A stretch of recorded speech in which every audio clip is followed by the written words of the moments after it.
Good morning or afternoon, wherever you are tuning in. Thank you for joining our ASTE 2026 AI panel sponsored by EduMatch.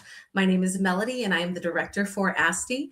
And in 2 weeks, we're going to begin our annual ASTE conference at the Captain Cook in Anchorage. And we are so honored to offer this pre-ASTE virtual event as a way to focus on why having an Alaskan EdTech conference is so valuable. There is still time to sign up to attend, and we hope you will. I want to thank Dr. Sarah Thomas, CEO and founder of EduMatch, for believing in our organization to be a sponsor. I have known Dr. Thomas for a number of years, and she is a valuable leader in our worldwide educational community. She is an award-winning leader with the ASTE Making It Happen Award, Outstanding Leader Using Technology by the Maryland Society of Educational Technology. And I'm so excited for you to moderate this panel and hope it's just the first of many that we do together with our different organizations. Dr. Sarah Thomas, how are you doing?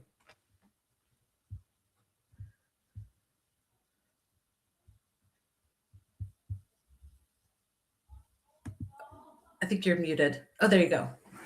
Uh-oh. Were you able to hear me? We didn't hear you, but we hear you now. Okay, perfect. Well, I was just saying thank you so much. Very excited to be here, very honored. And I wanted to thank you so much for putting this together and for our collaboration. So I'm excited to chat with you today, or to chat with our panelists. Me too. So I am going to drop off. I'm going to share our screen and we're going to get started.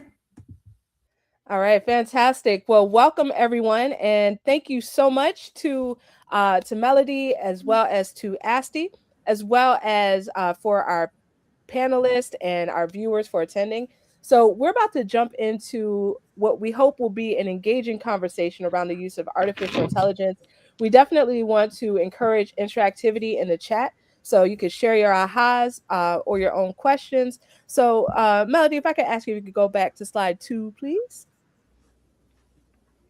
All right. So as Melody said, this is in partnership between ASTE and EduMatch. So just really quickly, for anyone who does not know about EduMatch, that we do a variety of different things, including professional learning. We have a nonprofit arm. We also have published close to 100 books from educators in our field. And we're going to have a special gift at the end for everyone here. Speaking of that, so without any further ado, then I'm excited to bring on our amazing panel. So we're going to do some panel introductions really quickly, and y'all are in for a treat because we have some amazing panelists today, some internationally renowned experts and folks who have crafted policy and presented on this topic of artificial intelligence. So we have la creme de la creme, as my mom would say, here today. So I'm going to go ahead and first throw it over to Anthony White. If you could please introduce yourself. Yeah. Hello, everyone. My name is Anthony White. I'm the ASTE board president.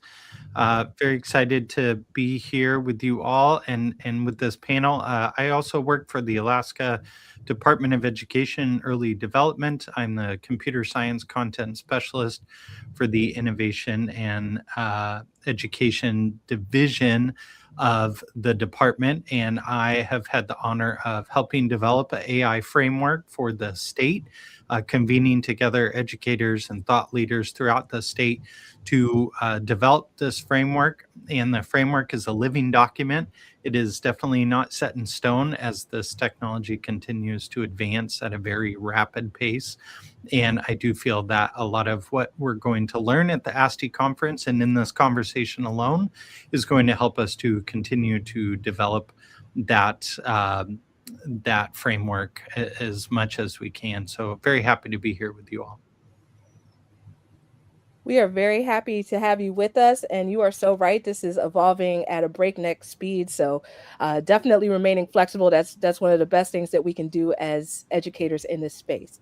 All right, so we are next going to go to Jornea Armant. So Jornea, if you could please introduce yourself.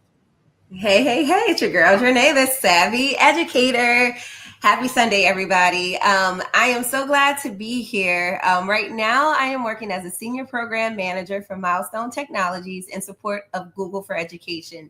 So all the wonderful Google Gemini certifications and AI courses, I am working behind the scenes to make sure that those are readily available and encouraging the community to take those courses and certifications. My background in education started off as a second grade teacher. I've been an administrator. I've worked as an instructional coach. That's where my heart is, coaching educators. And then I kind of transitioned into educational technology as an instructional technology specialist for the State Department of Education in Alabama. And from there, I started working at a little startup called Flipgrid. You may have heard of it. Shout out to some of my Flipgrid family that's here watching right now. And from there, worked at Microsoft on not only Microsoft Flip, but also Copilot efforts. And so I'm going to try to bring in my experience in all those phases of education to really ground us in what I think is important. These conversations, which needs community. So this is a wonderful community with ASTE as well as EduMatch. So please be active in the chat. If you have insights and questions, please pop those in there. That'll also make this conversation so much better. So glad to be here. Oh, we are so glad that you are here. So thank you so much, Jornea. This is great to have you on here, and also great to have Brandie Wright. So Brandie, if you could please introduce yourself.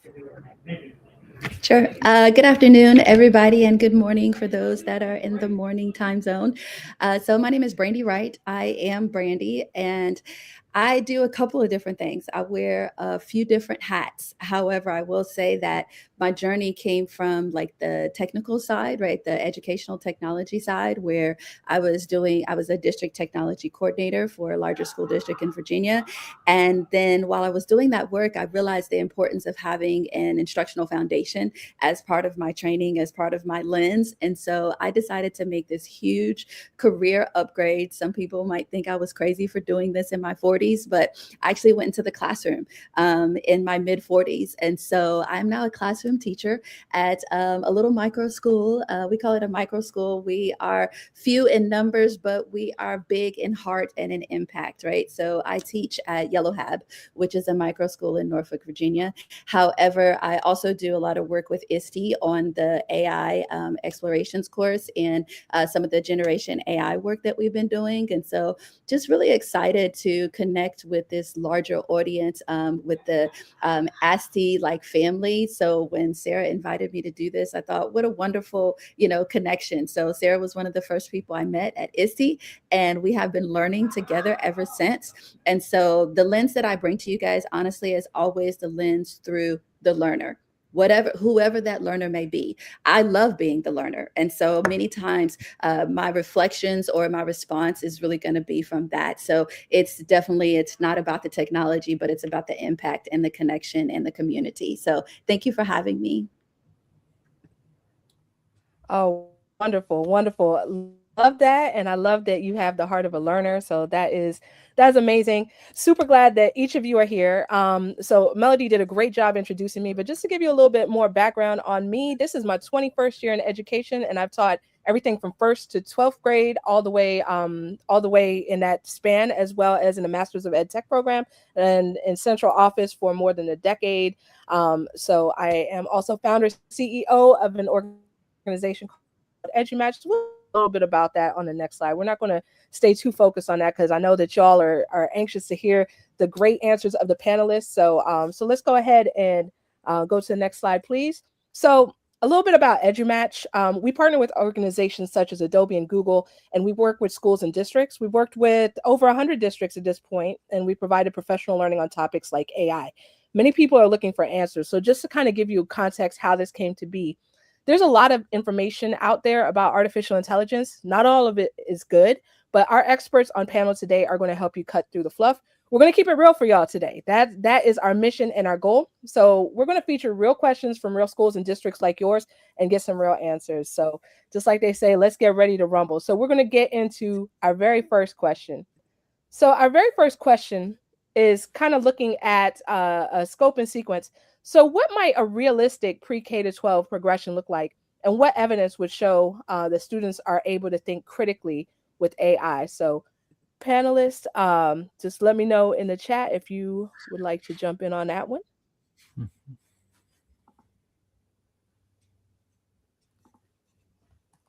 Don't be shy.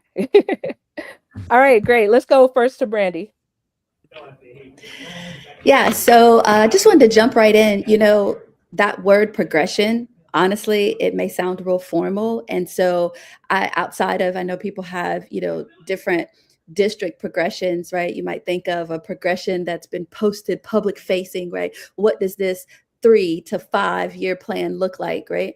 But I would like to just bring it down just a little bit, right? So my progression is, when it comes to the students and showing that they can think critically, is where is home base? So home base is the classroom when it comes to them. Like, for, even though we would love for it to be the family, but the reality is that many times ground zero for them, how they think around AI, is at school.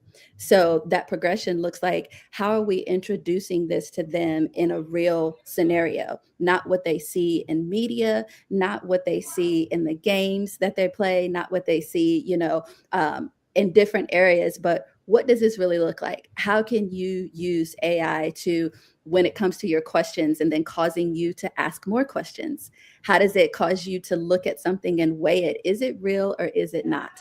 There's nothing wrong with asking questions, right? I met someone a few weeks ago, and they said that when their kid was in preschool, the teacher said, "Your kid is asking too many questions. This is a problem." That's not a problem. We want them to ask the questions. So what does the progression look like? Is that you would seek out the answers to your questions, but also ask more questions. So as you ask more questions, you're going to learn more. One of my really strong teachers told me that the actual power is in your questions. So I would love to see the progression in, to see how they begin to ask the questions to AI, or whatever it is that they're researching, to the source, so that it develops their critical thinking, so that it develops their problem solving skills, so that it actually develops their creativity. So I would say that the progression, not so much in stages, but just to see that they're actually moving from ground zero to the next level, to the next level, with the assistance. I love that, I Brandie. that. Yes. So let's go next to Jornea. Yes, I love that framing. Working at the Alabama State Department of Ed, I remember, like, when the computer science standards came out, and we started talking about those progressions across the board. And I think many states right now are thinking right now about the progressions when it comes to AI. Being a former second grade teacher, the foundations are highly important. And I think for our littlest learners, even pre-K students, just being aware of what is out there, the technologies that they are naturally using, right? I'm just so blown away that, like, a 2-year-old can navigate, a tech device, but we need to start having conversations with them, and we build that through their curiosity, right? Curiosity will lead to those questions being asked. Curiosity will lead to them wondering, like, what next? What could they create? I'm going to give a shout out to an educator right now. His name is Brian Lopez. He's in California. And this past January, I attended FETC, and he was sharing about the wonderful things he's doing with his students in AI. And once again, it starts off with those questions. How can we make something better? What questions can we ask to get a different result? And really understanding how those technologies are helping them to learn, right? I think for our littlest learners as well, when they are engaged in these AI powered tools, and for most of them, it's going to be more like adaptive, like programs or creative programs. It's building those foundational skills with literacy, along with their technology skills as well. So maybe they are the ones that's identifying, okay, this is something that was generated by AI, and this is something that might have been human created, right? But once again, they have to be able to ask those questions to get to that directed state with AI. Then as they progress, that's where they're going to start utilizing AI a little bit more to generate information, content, etc. But it should be more so, to me, in a collaborative role. And I think the role is going to be highly important for students at this age to understand how AI can support their learning. It doesn't replace what they are doing. It will be almost kind of like their thinking partner, just like another student in the classroom or just like a teacher in the classroom. And so giving students frameworks and once again, like guardrails too, of when and why and how to utilize technology, but also have that reflection piece as a huge part for our learners at that phase to kind of understand, what did you learn from this process? Because learning is about the process, not the output that they're getting, right? So that's going to be highly important. And then for our older learners, hopefully we are seeing them, creating, but also analyzing and auditing what they are receiving, maybe for bias or ethical concerns. We want them to really be able to think critically about how they're utilizing this technology and the outputs that they are getting, and they are the ones that are in control and making the choices for the next steps. So to kind of sum it up, I would say, like, the earlier students, it's more kind of like directed with AI, whereas like, middle-aged students, they are really thinking critically and how AI can support them in their learning. And our older students, hopefully they are the ones that are super empowered in utilizing these tools to change the world. Absolutely. Love that. Love your insights thus far. All right. Anthony? Yeah, it's a fantastic question. Everything that's been shared really hits on what I've been thinking about a potential progression for the use of artificial intelligence in K-12 schools. I think a realistic progression would move from awareness to collaboration to creation. Enabling creative expression is our ultimate ability as human beings and what we are capable of sharing out with the world and advancing our knowledge. I think, breaking it up into the different grade levels of early elementary or elementary school to middle school to high school, you could have various progressions, and you're not limited to those particular grade ranges. For example, in elementary school, you would help the students understand what is AI generated versus what is human generated. What are we creating as humans? Or what are we creating as humans with the support of AI, and how is that being changed? I think that ability to be able to identify what is computer generated versus human made is an essential basic digital citizenship skill. Really, really important in this day and age, as we see lots and lots of content being created on social media platforms, on major news networks, and movies. And we question and wonder, what is reality anymore? It's almost as if we live in a post-reality society, which is kind of scary to think of. So allowing students the opportunity to critically analyze those things, and what do you do with that information once you know if it is human made or if it is made by a computer, and what are the reasons behind it? Why would someone want to make that? What are the purposes behind it? In middle school, we could then shift to AI as a kind of co-pilot.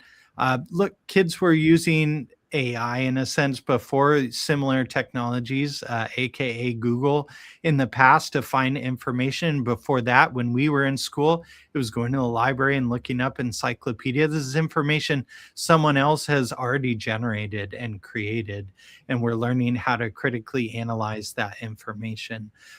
So students being able to understand how to use AI to brainstorm or for potential feedback, and feeding off of what they were learning in elementary school is understanding how AI could be wrong, how that information can be misleading, or the information could have a certain bias to it that may not represent all thoughts and beliefs and backgrounds and all those things, and how to be able to critically analyze the information that AI is putting out.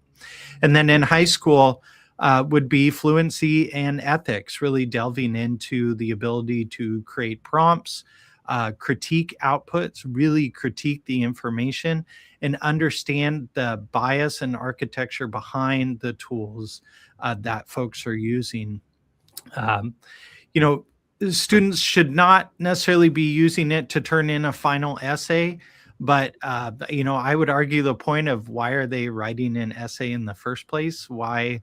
And the student is going to unload some cognitive work in that if they don't see the value in the educational experience. So it's a tool, just like any other tool out there, just like the internet that we had used before, but it's faster, right? So how could we enable students or encourage students to use AI in a way that allows them to creatively express their knowledge and be able to critically analyze information? Mm. I love that. All of those real world examples that students are going to be needing to navigate through. That is very, very important. So, love what each of you shared. Thank you so much. So, Melody is highlighting a comment that came through that was really cool to see. This is such an interesting question since those of us in high school don't have the benefit of a K-12 progression. We're jumping into the deep end of the pool. And that is so true. You know, there are different entry points for everyone, regardless of where you are, unless you're looking like holistically at a district level. But they all kind of intertwine and scaffold upon one another. So I love everything that the panelists said about how this progression may work. So we're going to shift gears just for the interest of time. We have two questions that kind of piggyback off of each other. So in our next question, it was going to deal mainly with guardrails for responsible AI usage in schools and the communication around those. But the third question that we had in mind was about these guardrails and how to balance that with innovation. So we have time for approximately one more question. So I would love to get your take as panelists on how you feel that we can be responsible while we are integrating this AI, while we're integrating artificial intelligence into our curriculum, as well as straddle the line between safeguards and innovation. So who would like to go first on this question? All right, Jornea. All right. So first, we gotta put humans first. Keep the human in the loop or the teacher in the loop. So when we think about these guardrails, we have to have, once again, just the people who are utilizing these tools in the forefront of the decision making. A lot of times what I've seen in the past is districts determine, let's say, the AI policy, but there's not educators on a team to develop that policy. So then there's gaps in between what districts are putting out, what's happening in the classroom. And so the one thing I will encourage is for districts, if you have not already developed your AI policy, get various perspectives, in play at the table to talk about what your district AI policy is going to be. The second thing that I think is just super important is to develop norms. So even down to the classroom, how are we going to leverage AI in our learning spaces? You can't fault someone for doing something if you haven't developed what that norm is to utilize AI. So for example, in a classroom whose purpose is to learn how to become, maybe fluent writers, etc., right? The goal is not to produce X number of essays in that course, is to become a better writer. So you may have norms that align with the goals for that course that might look different than another teacher's class who might leverage AI for other purposes in that coursework. So I think, once again, you will have some district directives based upon multiple input. But for the individual teachers and courses that they're teaching, they also have to think critically about norms that will set the tone for their classroom of how AI would be utilized. So that's two things that I'm going to say, and then I'll pass it on to the next person. All right, fantastic. Thank you so much. We're going to go next to Anthony. Yeah, so the safeguards versus innovation, I think a sandbox approach is really helpful. Find a few educators and their classrooms who, as designated safe zones for innovation, and allow them to pilot the new tools with looser restrictions, but good monitoring as a part of that. So you can gather data on what works without exposing the whole district to the potential risk on that. And I think the educators who really want to get involved with that could really go far with the possibilities. And along those lines, I think the policies that say no, cut off your nose to spite your face, that really should be a yes if policy, right? Yes, you can use generative image tools if you use the district approved account that will filter certain content. Really encourage educators and students to use that. And, you know, if you're having students generate images for whatever presentation that they're giving, that is awesome. But don't throw away the possibility of creative expression in more traditional methods with students. So have those opportunities available for those students who are artists, the students who want to draw, who want to take pictures, who may want to do mixed media sort of deal that combines artificial intelligence with something that they create. And that brings me into the really important idea, which was discussed before, of the human AI human interface. The human should always start the process, right? Human input is the start of the process. Think of it like a human sandwich, except we're not going to eat it. Context, personal experience. Then at the end is the critique and the synthesis of the information.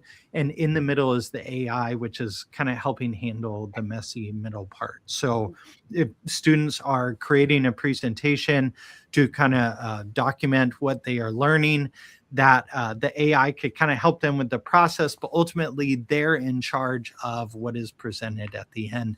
And they could take the information from AI and toss it in the trash and be like, nope, I do not like that.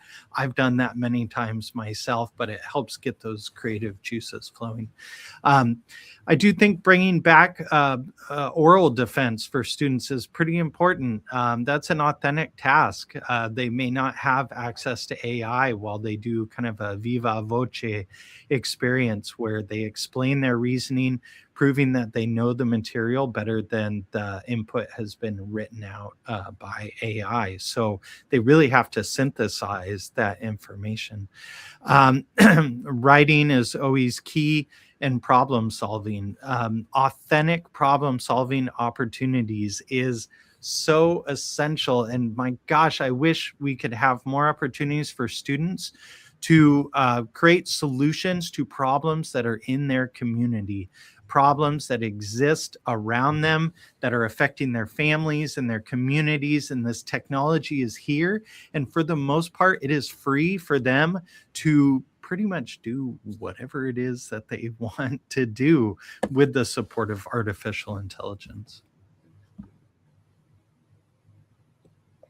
Absolutely. Fantastic. All right, let's kick it over to Brandie.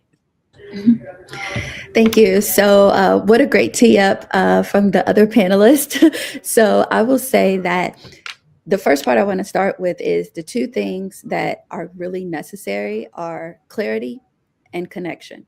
So we started off talking about the importance of creating norms and community agreements, right? And who's a part of those community agreements and those norms? Who are the, invested people? Who are the stakeholders? Everyone is a stakeholder. So ensuring that with clarity, you are communicating whatever the norms are and the expectations are. So, and again, I love what Anthony said. He said, yes, if. So yes, if. So that's clarity. This is clear.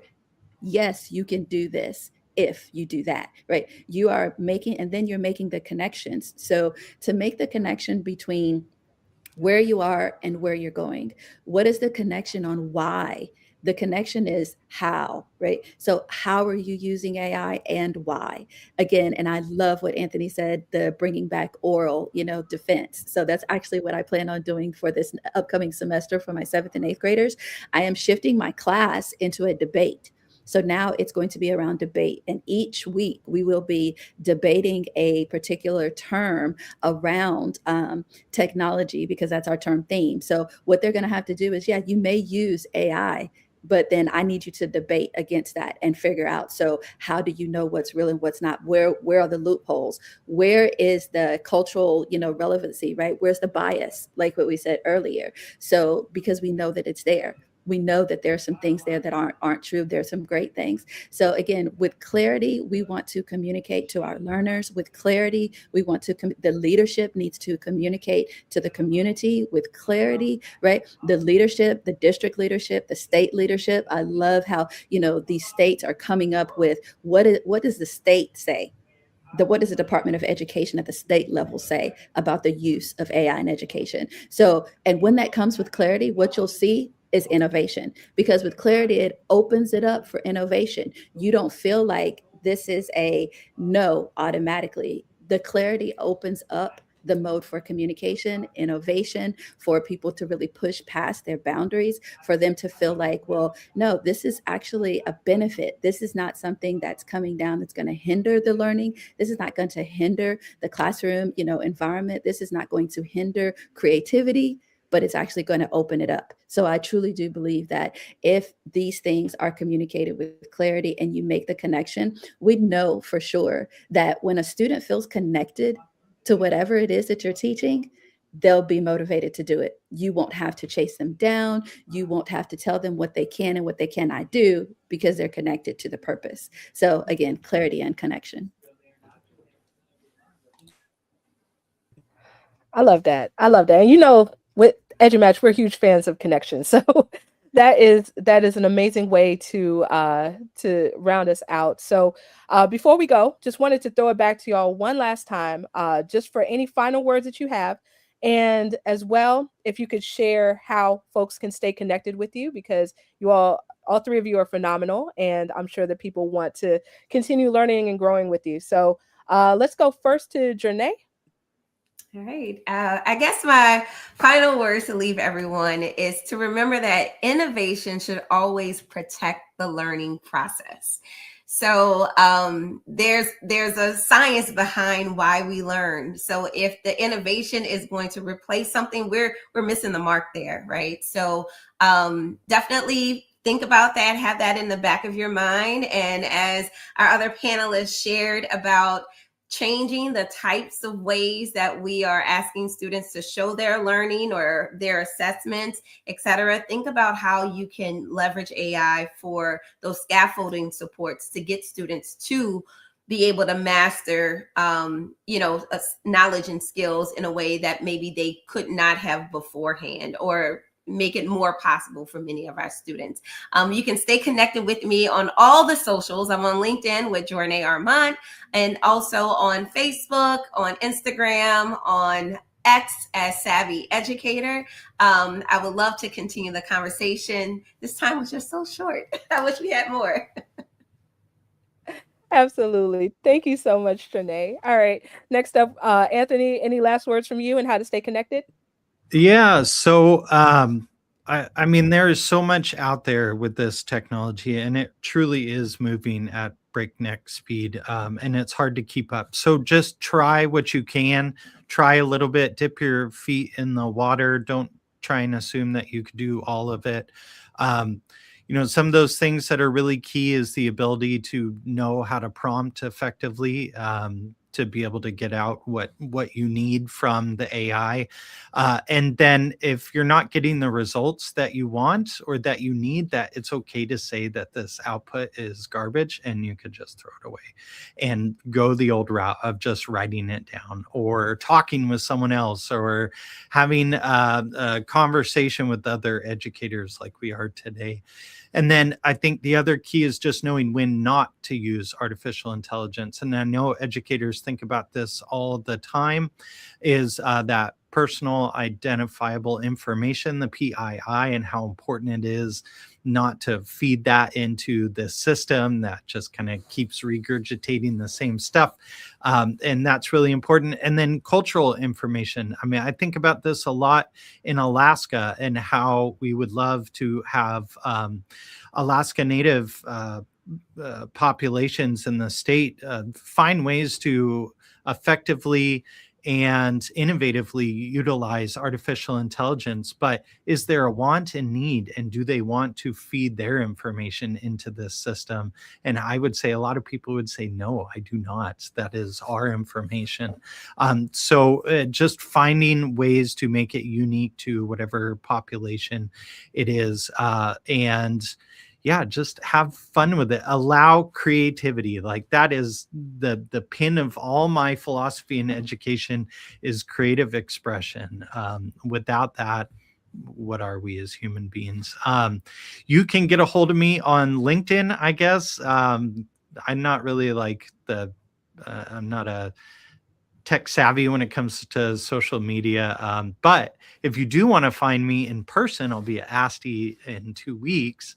But you could also find us on our Facebook page. We have a group that we coordinate, and yeah, would just love to stay connected with you all. Anthony.white@aste.org if you want to shoot me an email.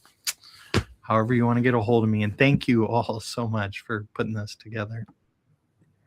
Thank you so much, Anthony. That is great. All right. And last and certainly not least, we are kicking it over to Brandie for any closing thoughts, as well as how to stay connected. Sure. So first of all, thank you so much, Sarah and EduMatch and ASTE for allowing me to be on this panel. You know, one of the questions that we didn't get to is how I want to end, which is how do we know if AI is being done well? And I'll tell you, I truly believe that we know when it's being done well when we don't see it. Right. So when we don't see it because it has now uncovered the real learner, I love it when a student or a learner can use AI to really reveal who they are, because they have been hiding behind this mask. They've been hiding behind insecurities. They've been hiding behind the labels of learning challenges, reading challenges. I can't do this. I can't do that. So when AI is actually the one that reveals the true learner, that's when it's being done well. I believe that when AI really allows someone, their voice to be heard, when the silent is no longer silent, that they're actually being heard loud and clear, that's when it's being done well. So you can get a hold of me on LinkedIn under I am Brandie. I'm sure they'll drop the link. Or on Instagram, I'm at Live and Move. I'll be honest, I'm probably more active on LinkedIn than any of the other ones. But you can also find me at ASTE in Orlando. If you guys come in June, I will definitely be there live in full effect. Thank you. Excellent. Excellent. Well, I wanted to thank you all again for your amazing work. Mel, if we could bring up the slideshow one more time. I just wanted to invite everyone to continue the conversation. Let's keep the conversation going. We're going to have a webinar. EduMatch will be having a webinar on February 19th. So it'll be at 12 o'clock Eastern time, which I believe is 8 a.m. So it might be a little early for y'all in Alaska time. However, we would love to have you there if you are awake and ready to go, and or if you want to just sign up and grab the recording. So I'll drop a comment in the chat, but you can sign up for this conversation. So as many of our panelists touched upon, then we always want to keep the human in the loop when it comes to artificial intelligence. So this webinar will be all about that. And in the webinar, it's going to be a practical roadmap, for school and district leaders to set AI direction, reduce risk, and build community trust, among many other things. So it's definitely free. So just sign up. And just FYI, we're on a new platform. So the confirmation email may not come just yet, but we'll circle back and make sure that you're sent the confirmation email. But once you sign up, then you'll be able to add it to your Google Calendar, and you'll have the link and everything there. So let me see. I think that my thing bounced back, so my apologies for that. But dropping it in the chat one last time. Okay. All right. It didn't come through. However, it's right there on the screen for you all. So edumatchers.org/webinar-registration. So hope to see you there. In addition, just wanted to thank everyone one more time. So if we could please go to the next slide. Thank you so much. So wanted to thank each of our panelists. It was such an honor to learn alongside of each of you. Wanted to thank ASTE. I wanted to thank Melody for her insight and the conversation and being a thought partner in this space. And wanted to thank all of you for being here and participating in this discussion, which we hope that you have found helpful. So one last thing, on the next slide, if you could please either scan the QR code or go to the website talk.ac/EduMatch and just enter code ASTE when prompted. And then what that will do once you fill out the evaluation, then it is going to unlock a free gift to each of you, which is a PDF copy of our last published book thus far. We do an anthology every year, Snapshot of Education, where educators just like you have posted about different topics, including artificial intelligence, including equity, including leadership, some great topics in there. So once you fill out that evaluation, then you will have a copy of EduSnap. And if you want to stay connected, our very last slide is just how to get a hold of us at EduMatch, as well as to sign up for ASTE. So wanted to thank you all so much for being here today, and have a wonderful rest of your Sunday. All right, take care, everyone. Bye, everyone. Have a